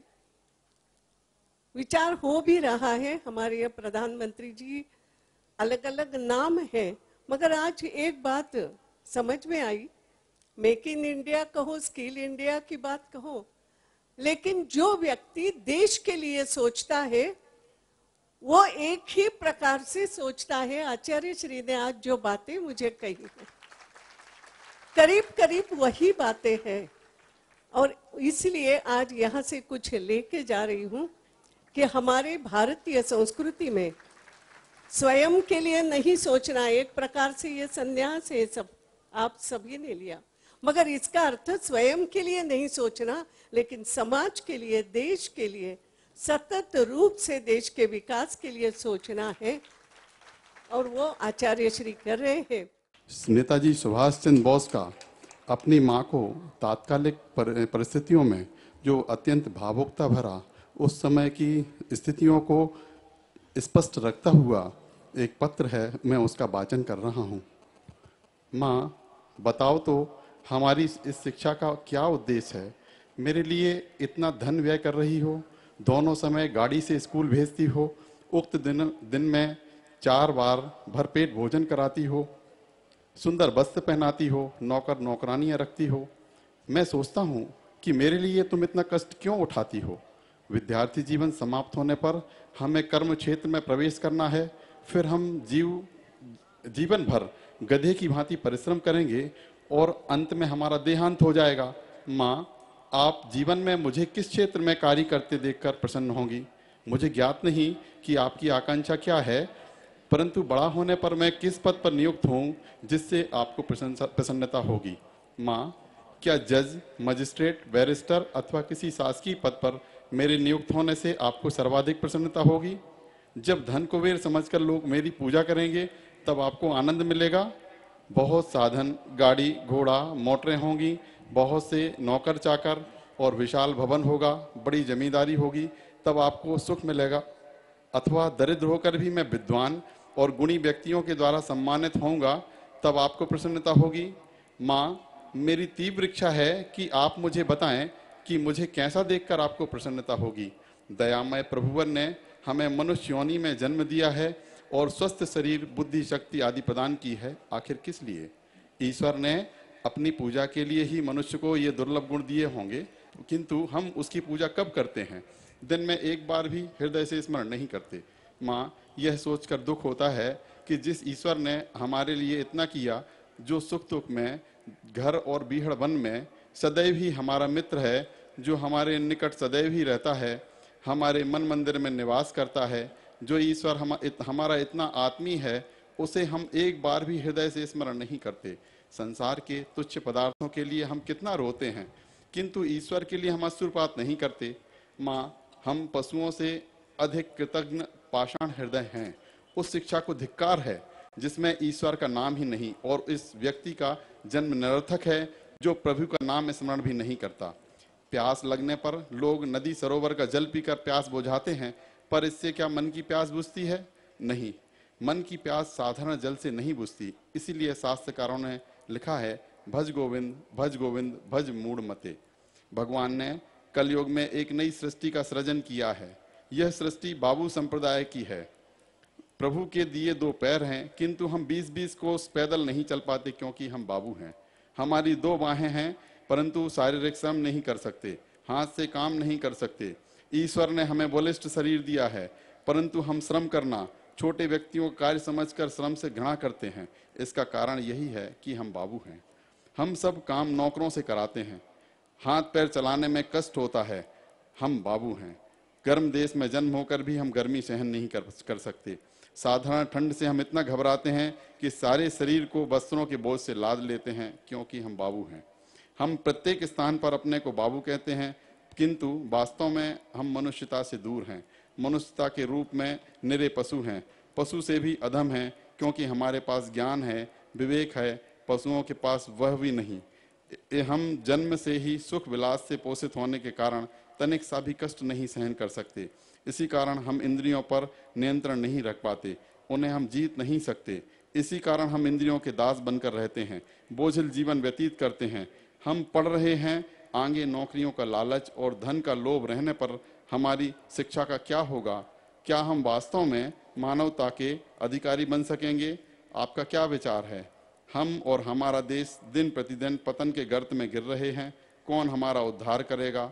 बंगालियों का उद्धार केवल वंग माताएं कर सकती हैं। शेष शुभ। आपका सेवक सुभाष चंद्र बोस का अपनी मां को लिखा पत्र। दर्शन ज्ञान चरित्र वीर सुख का सागर लहराता है।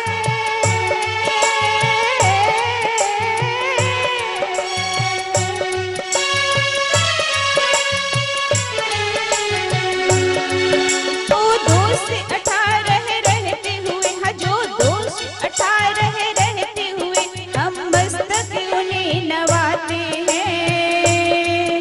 मंगलमय श्री जिन चरणों में हम सादर शीस नवाते हैं। मंगलमय श्री जिन चरणों में हम सादर शीस नवाते हैं। जो मंगल चार जगत में है, हम गीत उन्हीं के गाते हैं।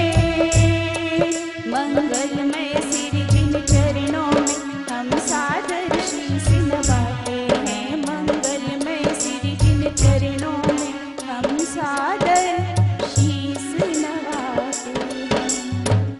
जिस भजन में वीर का नाम न हो, उस भजन को गाना ना चाहिए। ओ जिस भजन में वीर का नाम न हो, उस भजन को गाना ना चाहिए।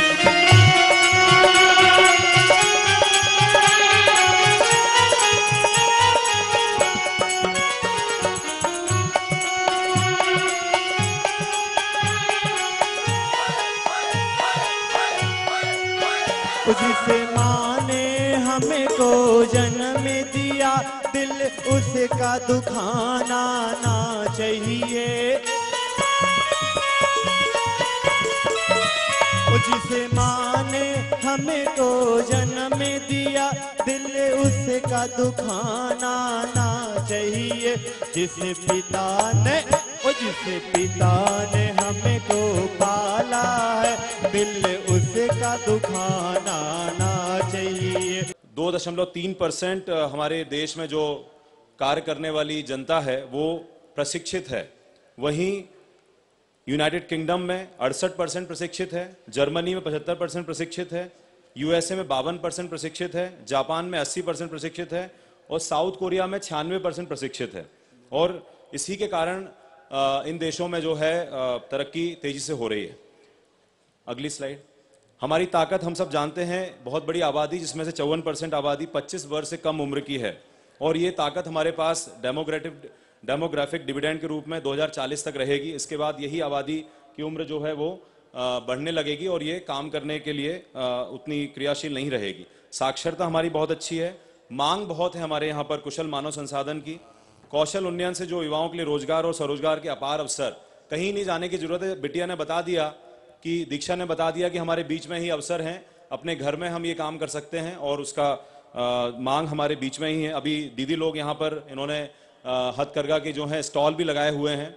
सुबह मैंने कहा था कि जो मैं कुर्ता पहना था वो हथकरघा का था, अभी जो मैं शर्ट पहना हूँ ये भी हथकरघा से बनी हुई है और ये मैंने भरतपुर से कपड़ा लेके सिलवाई है।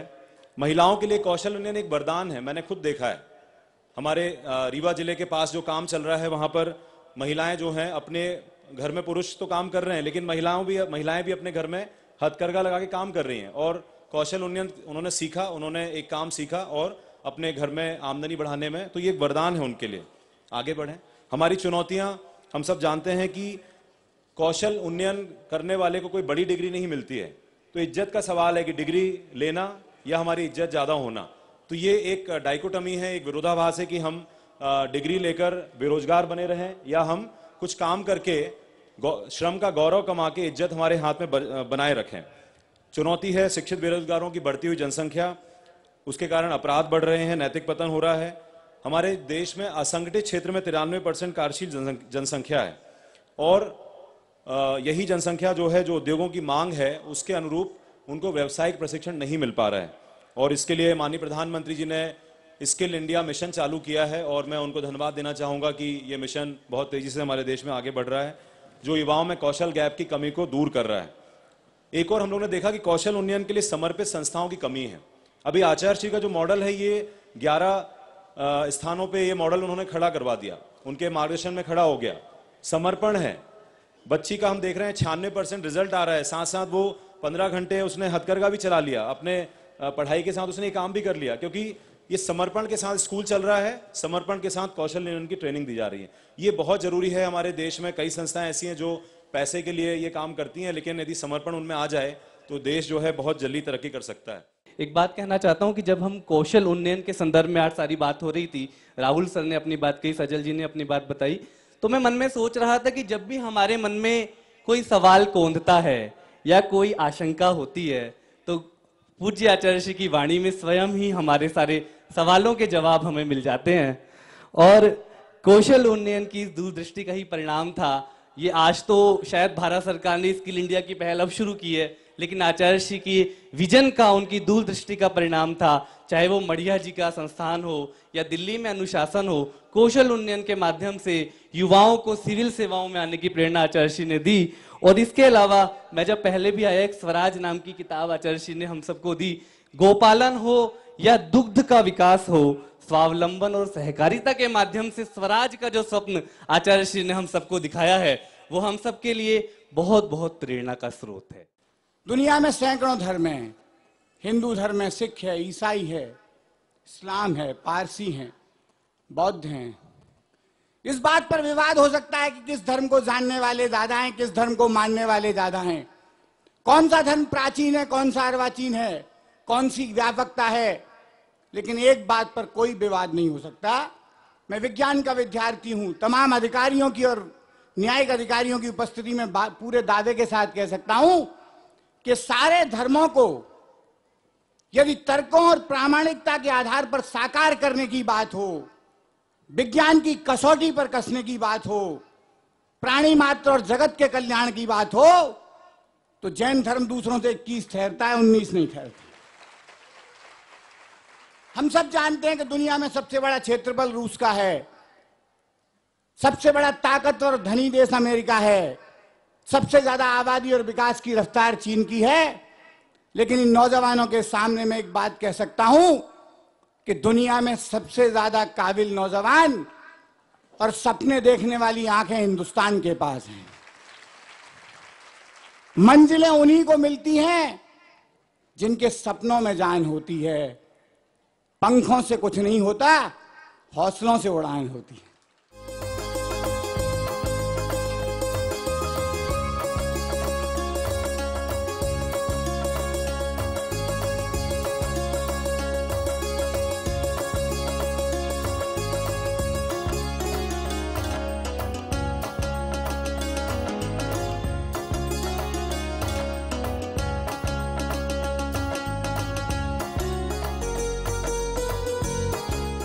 सभी के विचार सुनने के बाद पूज्य आचार्य श्री ने भक्तों को अपनी मंगलवाणी से अभिभूत किया।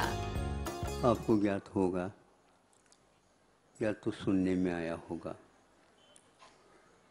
जहाँ से नदी निकलती है उसका रूप, उसका स्वरूप क्या होता है। जब उसकी यात्रा पूर्ण होती है तो उसका रूप स्वरूप क्या होता है। जीवन के आदि में नदी की भांति ही कोई व्यक्ति अपनी यात्रा प्रारंभ कर देता है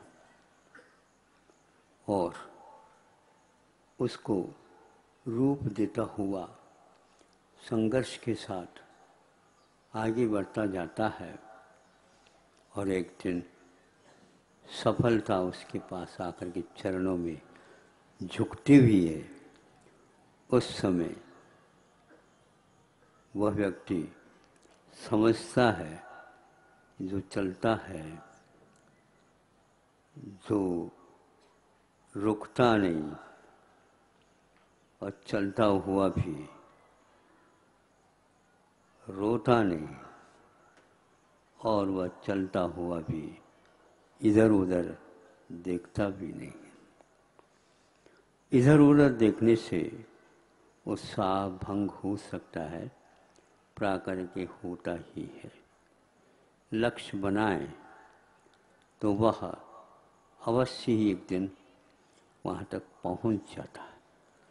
संकल्प भर उसके जीवन में साथ देता रहे और वह उसको साथ लेकर के आगे बढ़ता जाता है।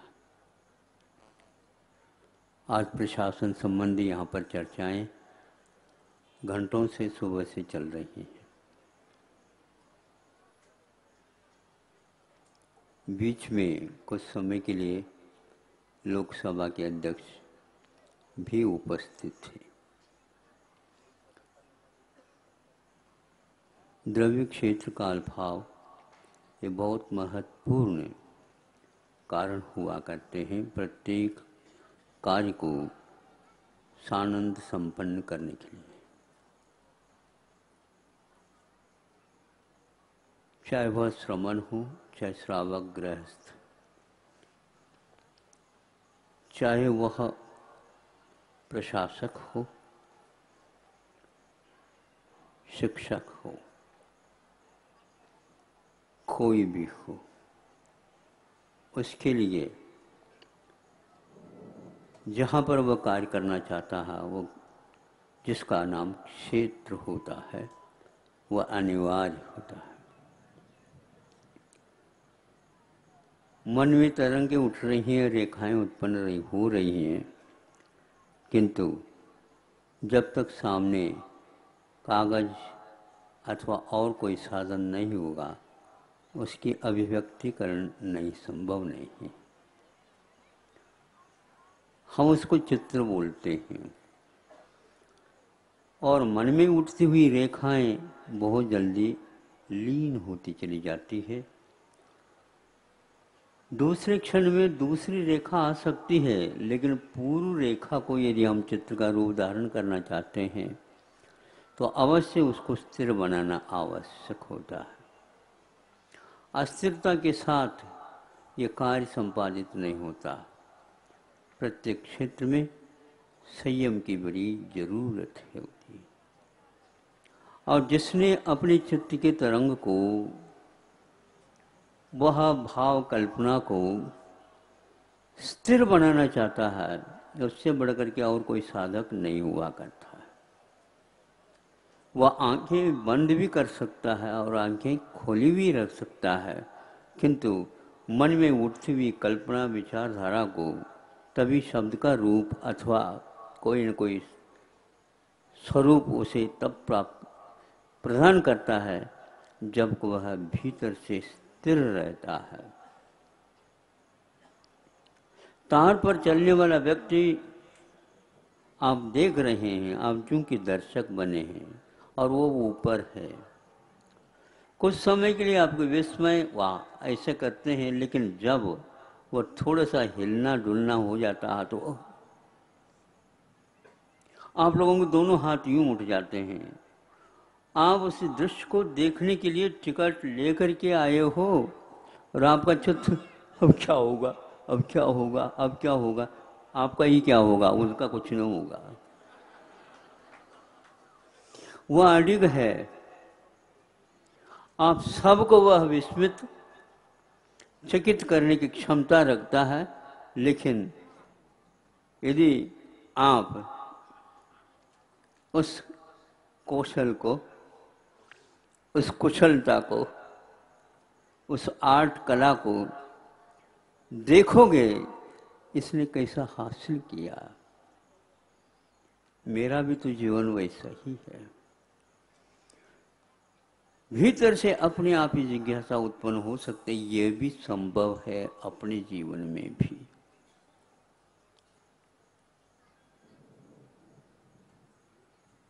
तार के ऊपर वह चल रहा है, चलना ही नहीं, तार के ऊपर एक बार हमने देखा था, बहुत छोटा था, एक पहिए के साइकिल था, उसके ऊपर सीट थी, उसके ऊपर वह बैठा था और एक ही उसको चला रहा था।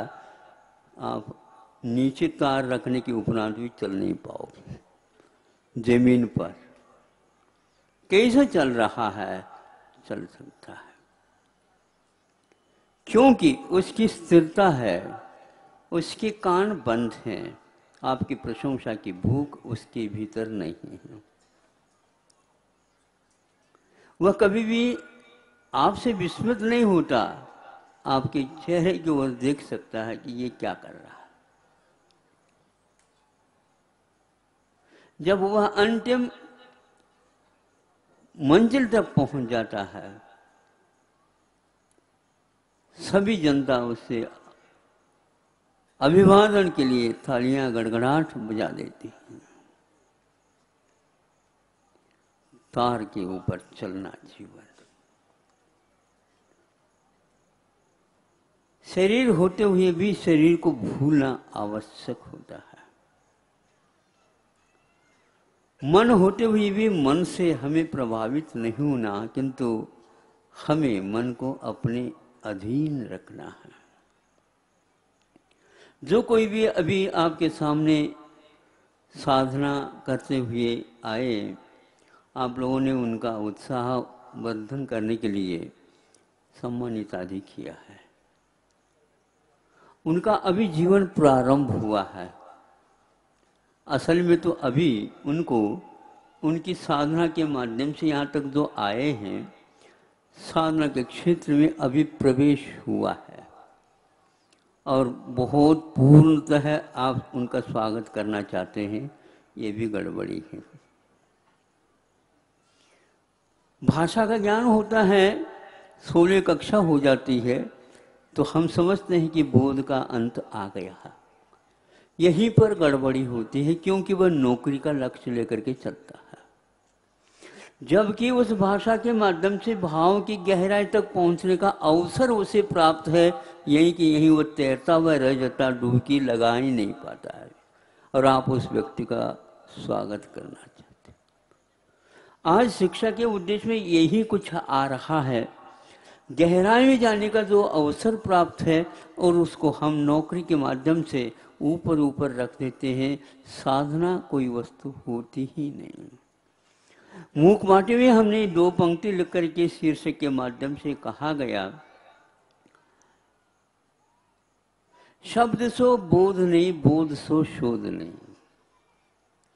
इसमें केवल 6 शब्द है या 3 शब्द है। शब्द सो बोध नहीं। आप 16 कक्षा पार हो गए तो शब्द हासिल हुआ। उस शब्द में कब किस ढंग से अर्थ निकल सकता, निकालना चाहिए, यह आपका पुरुषार्थ अब प्रारंभ हुआ है। शब्द को अर्थ नहीं समझना चाहिए, किंतु शब्द के बिना अर्थ कभी होता भी नहीं है। यदि सोने का दर्शन करना है तो पीलापन आएगा, लेकिन पीला मात्र सोना नहीं हुआ करता है। सोने की पहचान के लिए पीले के बाद कुछ और किया जाता है, जिसको कसौटी के पाषाण पर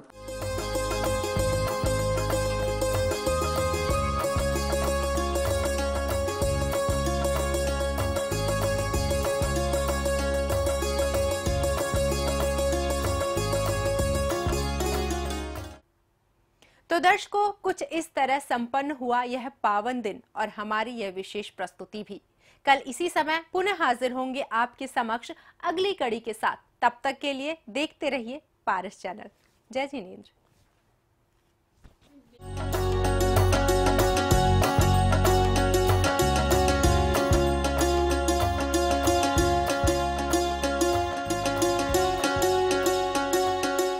कार्यक्रम के पुण्यार्जक हैं श्री विपिन कुमार जैन, श्रीमती अनीता जैन, श्री दीपक जैन दामाद, श्रीमती प्रीति जैन पुत्री, निहारिका जैन नातिन, अर्णव जैन नाती, श्री सौरभ जैन दामाद, श्रीमती प्रियंका जैन पुत्री, अमायरा नातिन, आराध्या जैन नातिन, श्री नितिन जैन पुत्र, श्रीमती शिल्पा जैन पुत्र वधू, अद्वैय जैन पौत्र, Advika Jain पौत्री। B&A Manufacturers and Exporters of Fine Jewelry, Advay Jewels LLP Manufacturer and Exporters of Diamond Jewelry, 5 Ansari Road, Daryaganj, New Delhi 110002।